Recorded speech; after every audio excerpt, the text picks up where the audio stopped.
Excellent. Thank you, Dr. Ng. Round of applause. Awesome. Okay, we are going to bring up our next speaker. I will introduce him as he gets settled. We'll let you guys know that there is some snacks outside, some coffee if you want to grab something quick. Come right back. In the meantime, our next speaker is coming on up, Dr. Chad Michener, one of the funniest doctors I've ever met. He is a board-certified gynecologic oncologist, vice chair of Obstetrics and Gynecology Institute, and chair of the Department of Subspecialty Care for Women's Health at Cleveland Clinic. He's an OBGYN, reproductive biology professor at Cleveland Clinic and Lerner College of Medicine. He holds the Neil and Barbara Lazar Endowed Chair in Gynecologic Oncology Research and Education. He's a great guy. He's going to be an interesting presentation. And wow, you're ready to go. No downtime. I don't want any downtime. Yeah. No downtime. Great. Thanks for the introduction. So I want to thank you guys for inviting me again. This is, I think, the third time I've been at one of these. One was virtual, so, but always appreciate it. Glad everybody's here. So today I just wanted to touch base on what we've alluded to throughout the morning with some of the cancer genetics, which is endometrial cancer, which is really what hits for Cowden's and PHTS.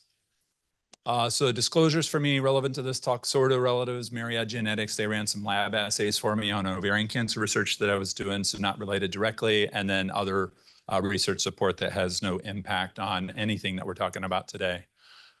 So the objectives, we'll talk about the risks of gynecologic cancers in Cowden and Cowden-like syndrome. We'll discuss current screening recommendations, and then really just prevention strategies. So we'll kind of go through one by one. How do we screen? What can we do about it, if anything?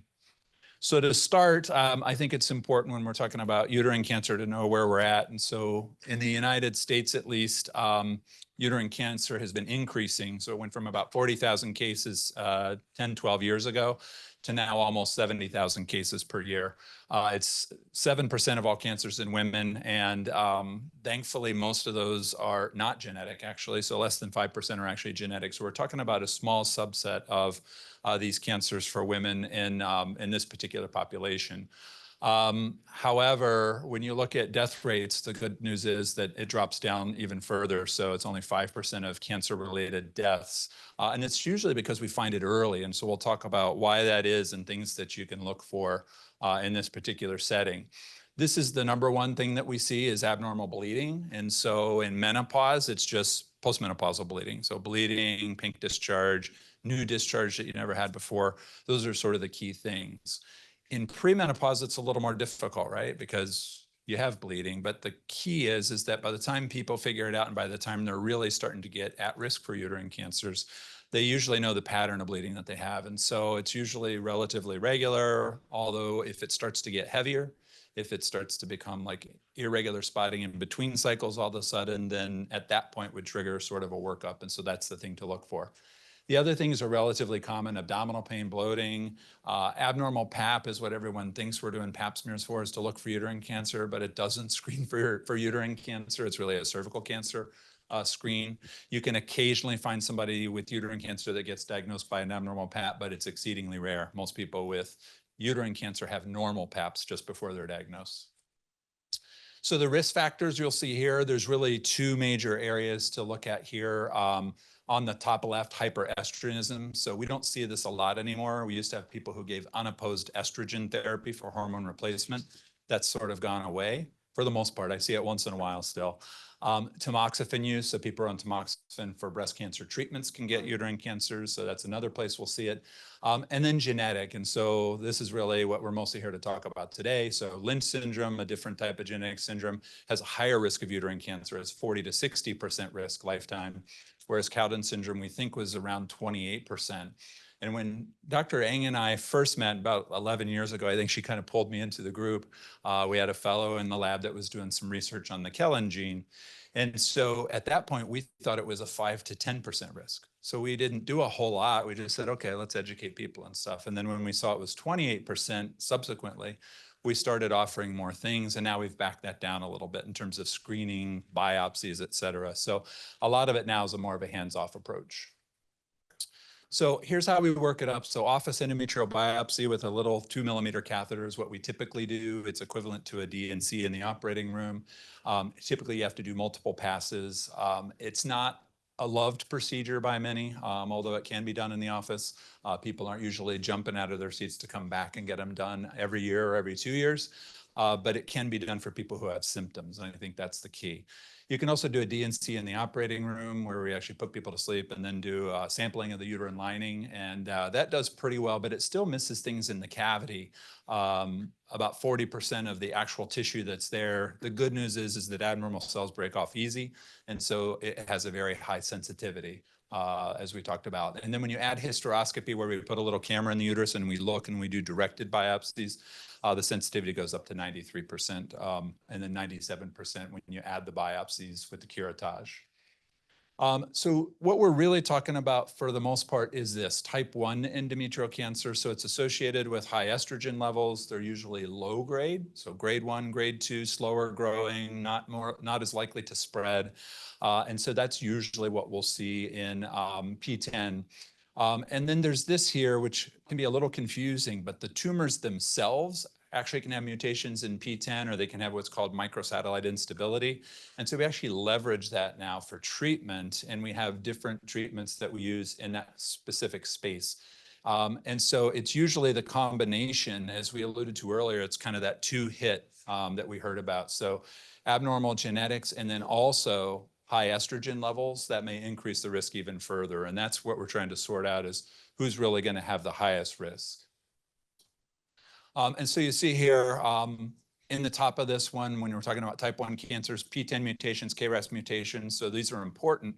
But then this also causes altered response to hormones. And so if there's extra hormones sitting around, obesity, like I said, exogenous estrogen pills, then that leads to sort of the downstream effects that converts into a pre-cancer called hyperplasia, and then eventually a cancer if that's left untreated. So clinical considerations, I won't belabor this. We've heard enough about this, I think, today. I think people have covered that, so I'm going to skip through there. We have a great derm talk coming up, so I am going to leave that similar to what we did earlier. But then when we get to here, so this is Cowden-associated endometrial cancer. And like I said, we started thinking that this was a 5 to 10% risk. We bumped that up to 28% on the subsequent study when we did some sort of retrospective reviews of the database. And then this last paper that was published last year really looked at what we thought the observed relative risk was going to be. And so a couple of things were different here. Number one is, in this study, they calculated the risk to be up to 48% with Cowden syndrome. And then number two is, in people who have pathogenic mutations, so the ones that actually cause disease, they said that the median age is as young as 37. So, and it varies a little bit. We used to say it was around, 52. It may be a little bit lower than that. And then the youngest cancer was in a 14-year-old. That said, I've seen a lot of patients in my office for Cowden's-like syndrome.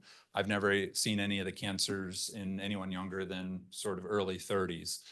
So it can happen, but exceedingly rare. So not to make anyone panic or anything. And you can see here in the light pink on the side here, this is a pretty broad range, right?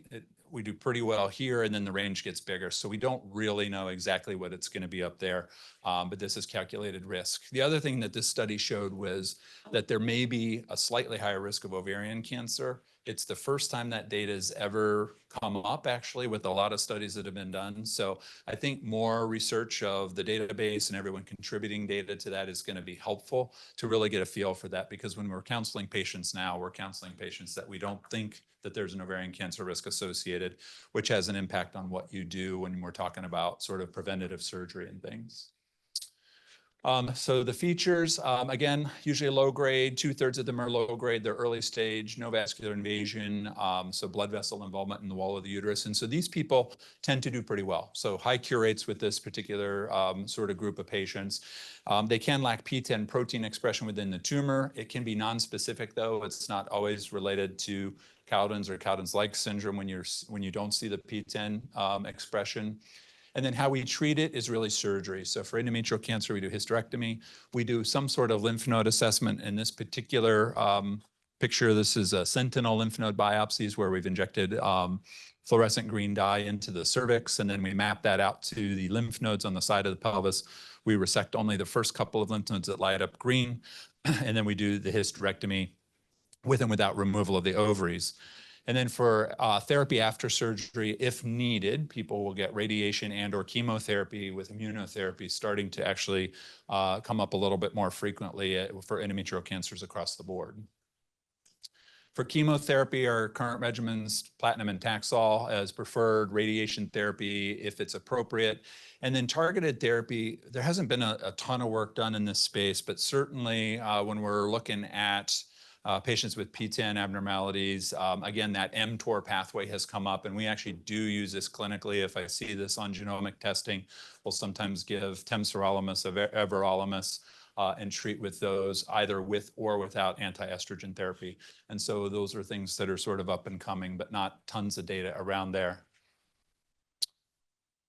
So let's shift gears a little bit and talk about risk reduction. So options for managing cancer risk in women found to have Cowden syndrome could be any of these things, and in fact is really all of these things.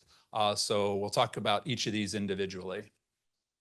So for screening, the NCCN guidelines, this is the part of them that you didn't see earlier. So endometrial cancer sort of tucked in between all of these others. So typically we start screening at age 35. For us now, I think this is more counseling and discussion about the symptoms that we just talked about. So really education, prompt workup of symptoms. So just so they know, hey, you got to call somebody if, right, that abnormal bleeding starts or whatever. We do talk about endometrial biopsies every 1 to 2 years if they want. I would say fewer people are choosing to do this nowadays than were in the past. I do have some people that still come back every 1 or 2 years and still want a biopsy because it just gives them peace of mind knowing that information. And then when we talk about ultrasound screening, there's really not great evidence that we can use this or that it actually reduces mortality or morbidity in this situation, and you really can't use it for premenopausal women. So for screening, we'll look at ultrasound. So this is what we actually do. So we order pelvic ultrasounds. What they're measuring here is the thickness of the lining of the uterus. And so this is the uterus here, sort of outlined. This is the lining of the uterus. And so we use a cutoff of anything over 4 millimeters. So 5 millimeters and up is considered abnormal in postmenopausal women, okay? If you're premenopausal, the lining thickens and thins out based on your menstrual cycle, so you can't actually use this as a cutoff. So we only use this if a postmenopausal woman wants to be screened. And then if it is thick, then it requires additional assessment, usually in the form of an office biopsy or a hysteroscopy DNC in the operating room.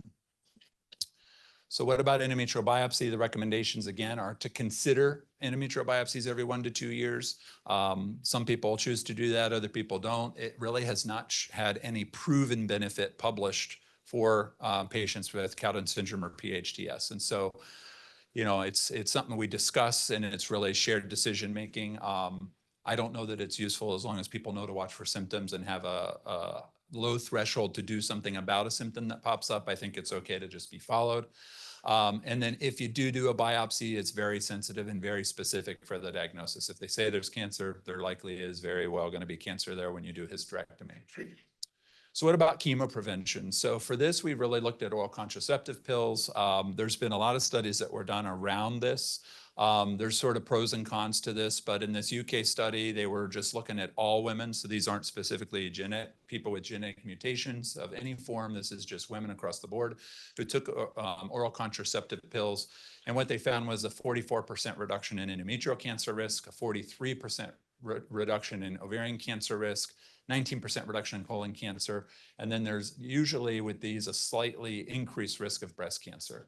And so you have to balance all of those risks out. Other good news with this, obviously birth control. So if you're going to pick a birth control, maybe not a terrible one to choose because it's going to be protective in a lot of ways. And then also obviously cycle control. So if there's heavy bleeding or any problem like that, then oral contraceptives are a good way to go. The other thing that we'll do sometimes for patients like that is we'll put in IUDs. So the IUDs today mostly have progesterone inside of them, and so they release it slowly over the course of 7 or 8 years. Again, not a lot of data for that in terms of cancer prevention, although we do use those to treat endometrial cancers for people who don't want to have hysterectomies at that time or who are too sick to have hysterectomies. We'll use that sort of progesterone-releasing IUD for treatment. Let's go to prophylactic surgery then.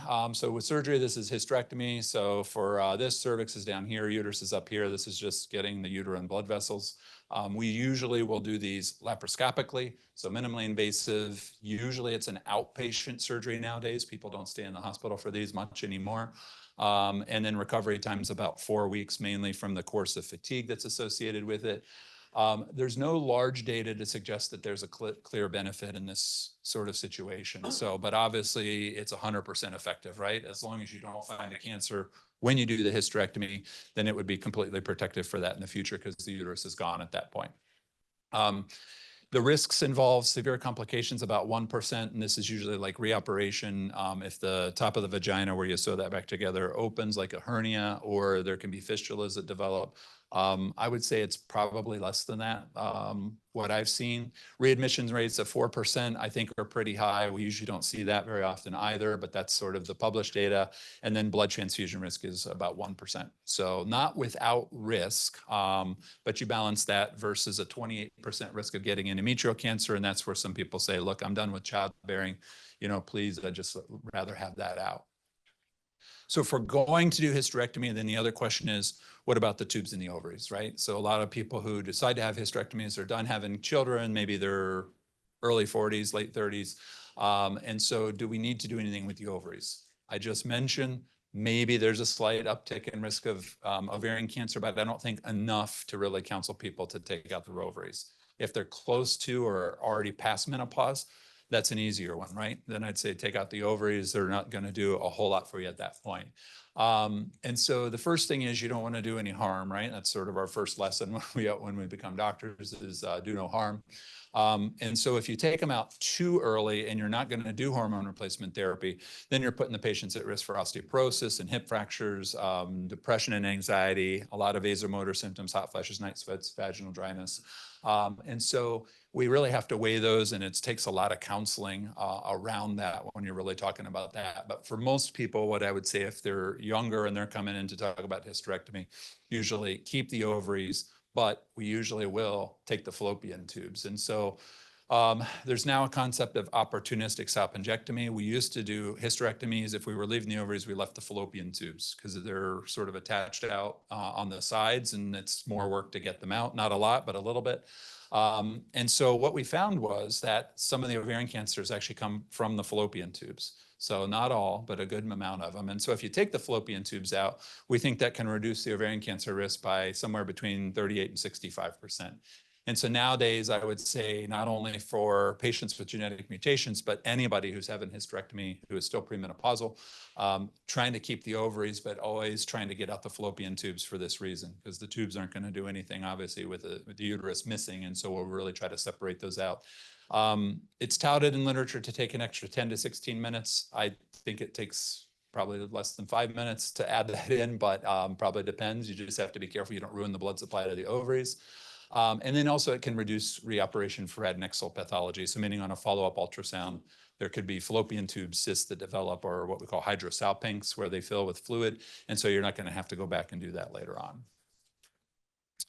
And then when we talked about taking out ovaries, so if you're going to do it and people are close to, menopause or past menopause and they start to have symptoms, then the question is, do you give hormone replacement therapy? And so they looked at patients, and this is from hereditary breast and ovarian cancer patients, but they looked at quality of life after doing prophylactic hysterectomies, and in this case, prophylactic hysterectomy with tubes and ovaries. And so menopausal symptoms were worse in people who did not get hormone replacement therapy. That's easy to understand, right? So, however, when we looked at sort of sexual discomfort and how people were doing, the group that did the worst were the people who did not get hormone replacement therapy and had a hysterectomy at that time. Okay, so a little bit different because we're there taking out tubes and ovaries primarily for these particular patients, and then the uterus is kind of the innocent bystander. And so what that tells you is that if you're going to take, the ovaries out in people who are just early menopause, not quite menopausal, I think this is a discussion that you should have ahead of time, not after the fact. And so a lot of time we spend around counseling regarding these facts and trying to figure out, what patients really want to do. But for the most part, at least for now, we're trying to keep the ovaries. So to wrap it up, I think for Cowden's and Cowden's-like syndrome, the endometrial cancer risk is up to 28%. It may be as high as 48% based on that one paper, but I think, we'll need more time to really see if that is a true number. You should consider screening with endometrial biopsy annually and maybe endometrial thickness on ultrasound if they're menopausal. But again, I think with it being something that we usually will find early if people are paying attention to their bodies in terms of the bleeding and spotting and things that occurs, I think you can just follow patients and just educate them really well rather than biopsying them all the time. The counseling for surgery should really be individualized. Like I said, hysterectomy is what we're really after. The tubes, I think, can be removed if it doesn't put them at risk otherwise surgically. And then the ovaries, I think, more to come. But for now, if the people are younger when they have their hysterectomy, I'm counseling them to keep their ovaries in. And then encourage screening for non-gynecologic cancers. You've heard from a lot of people today. We've got more talks to come. But I think when you're seeing these patients, the other piece is just checking off with them, like, are they going to get dermatology screening? Are they going to get their breast screening? All of those things are important to ask patients because they won't always just sort of tell you that that's been done, and they're not always in our system. So I can't always see it in the computer either, whether it's they're doing it or not doing it. They're doing some at home and some when they come and see me. So really just checking in with them for that. And I think with that, I am done. So yes. Oh, you want to? Yeah.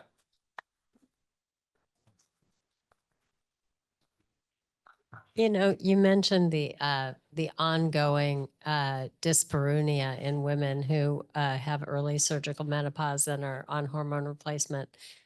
I really worry that the dosages are insufficient much of the time. I think that a lot of practitioners who may not have your experience want to, get away with the lowest dose possible when they replace hormone in a young woman who has her ovaries out. And I think we really need to be cognizant to treat to symptoms. We don't, and with the local vaginal estrogen, it can be added as well, so I just. Already answered your question.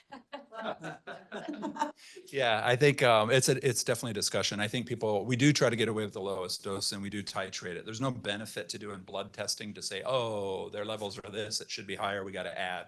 So there's no data for that actually to be more beneficial than just treating symptoms. Start at a standard dose. Usually, but I'll tell them to give it a couple weeks and see what happens. Yeah. So, and usually for younger women, it ends up being higher. So like a menopausal woman, if I'm using like a patch for estrogen, it'll be like a 0.5, dose. But a lot of times we'll start at 0.75 or 0.1 Right. if they're premenopausal when we do the surgery. And then we do definitely add back vaginal estrogen if they're getting into any kind of trouble where it's related specific to the vagina. They say hot flashes are great, mood's great, everything is wonderful, but man, this is really problematic when I'm trying to have intercourse. I have a lot of just burning pain, discomfort, and we'll get them With breast cancer survivors as well, which is a common scenario. for sure. Yeah. That can be negotiated sometimes. Yeah. Depends on the medical oncologist. Yeah. So, Just the vaginal yeah. level. yeah, good. All right. Any other questions? We got one more. One more You question. ready to move on? Anybody? All right. I'll be around later. Got him off the hook.